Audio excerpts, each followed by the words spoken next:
السلام علیکم ناظرین، اس قسط کے آغاز میں ہم دیکھتے ہیں کہ جھڑپ کے بعد ارحان شدید غصے میں آگے بڑھنے ہی والا ہوتا ہے کہ شہنشاہ اسے روک لیتا ہے۔ وہ اس کے قریب آ کر کہتا ہے، ارحان کاش تم نے میری بات سن لی ہوتی تو آج یہ مسئلہ پیدا نہ ہوتا۔ ارحان جواب دیتا ہے، میں آپ کی بات سن لیتا لیکن آپ نے کونسل کے فیصلے کا انتظار کیا شہنشاہ صاحب۔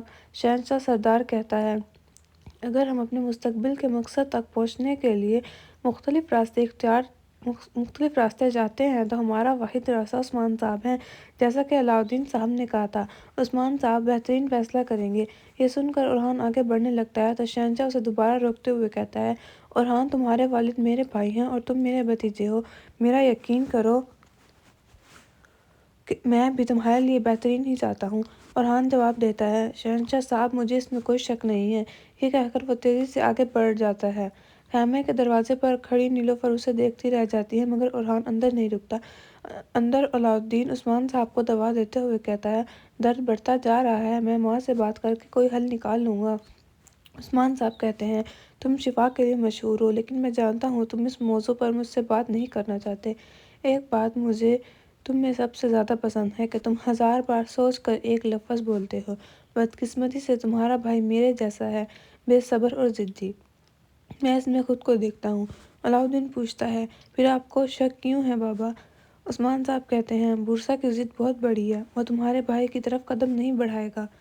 علاؤالدین کہتا ہے، بابا شہنشاہ ہمارا سب سے قریبی اور وفادار دوست ہے، مگر جو چیز ہمیں بورسا تک لے جائے گی وہ دوستی نہیں بلکہ رشتہ ہے۔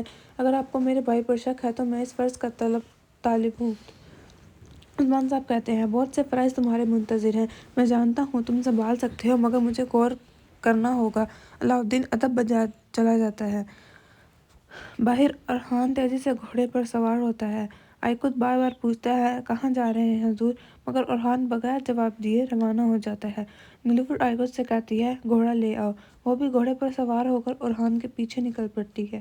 کافی دور جا کر ارحان ایک دریا کے بیچ رک جاتا ہے، پانی سے منہ دھوتا ہے اور شہنشاہ کی باتیں یاد کرتا ہے۔ اسی دوران نیلوفر وہاں پہنچتی ہے اور پوچھتی ہے، ارحان تم یہاں کیوں آ گئے، کیا ہوا؟ ارحان کہتا ہے، میں شہنشاہ کی نیت جانتا ہوں، وہ بورسا کے بارے میں نہیں بلکہ میرے بارے میں ہے۔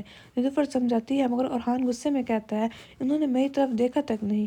نیلوفر کہتی ہے، ارحان ایسا مت کرو، تم مجھے پریشان کر رہے ہو۔ ارحان پرسکون ہو کر اسے گلے لگا لیتا ہے۔ وہ دونوں اپنے جذبات کا اظہار کرتے ہیں خاموشی، محبت اور اعتماد کے ساتھ۔ اگلے منظر میں وہ جنگل سے گزرتے ہوئے آگے بڑھ رہے ہوتے ہیں۔ کارا خلیل خبر دیتا ہے کہ دشمن جہاز ساحل پر موجود ہے۔ ارحان فیصلہ کرتا ہے کہ وہ صبح ساحل پر ان کا سامنا کرے گا اور فتح کے ساتھ جرگے میں جائیں گے۔ وہ کہتا ہے، میں خالی ہاتھ نہیں بلکہ فتح کے ساتھ جانا چاہتا ہوں۔ میں اپنے بابا کے سامنے سر جھکا کر نہیں بلکہ سر اٹھا کر جانا چاہتا ہوں۔ بعد کے مناظر میں شہنشاہ، دیدار خاتون اور انور، علاؤالدین اور گونچا کے درمیان گفتگو دکھائی جاتی ہے جہاں اقتداری، وفاداری، صبر اور آزمائش کے موضوع سامنے آتے ہیں۔ آخر میں ناظرین، اس کے ساتھ یہ قسط اختتام پذیر ہوتی ہے۔ اگر ویڈیو پسند آئے تو لائک کریں، شیئر کریں اور چینل کو سبسکرائب کر کے بیل آئیکن دبانا نہ بھولیں۔ انشاءاللہ اگلی ویڈیو میں ملاقات ہوگی، تب تک اپنا اور اپنے پیاروں کا خیال رکھیں۔ اللہ نگہبان۔